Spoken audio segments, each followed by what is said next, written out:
আল্লাহর কোরআনের সবচাইতে দামি আয়াত, the greatest verse in the Quran.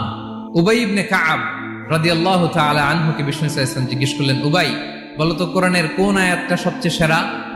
উবাই জানেন, তারপরে বললেন আল্লাহু ওয়া রাসূলুহু আ'লাম, আল্লাহ আল্লাহ রাসূল ভালো জানেন। দেখেন কত বিনয়ী ছিলেন সাহাবারা, জেনেও উত্তর দিতে চাইতেন না, ভাবতেন না জানি বিষ্ণুনবী নতুন কিছু আমাদেরকে জানায়।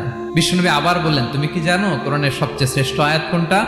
এবার উবাই ভাবলেন এবার আমি উত্তরটা দিয়েই দেই। তিনি বললেন আয়াতুল কুরসি, আল্লাহু লা ইলাহা ইল্লা হুয়াল হাইয়ুল কাইয়ুম, এটা শ্রেষ্ঠ আয়াত। বিষ্ণুনবী খুশি হয়ে উবাই ইবনে কাবের বুকে একটা চাপড় মারলেন, এরকম আদরের চাপড় দিয়ে বললেন, লিয়াহনিকাল ইলমু ইয়া আবুল মুনজির, হে আবুল মুনজির, জ্ঞান এবং প্রজ্ঞা তোমার জন্য মোবারক হোক, তুমি ঠিক বলেছো। সুবহানাল্লাহ পড়ে।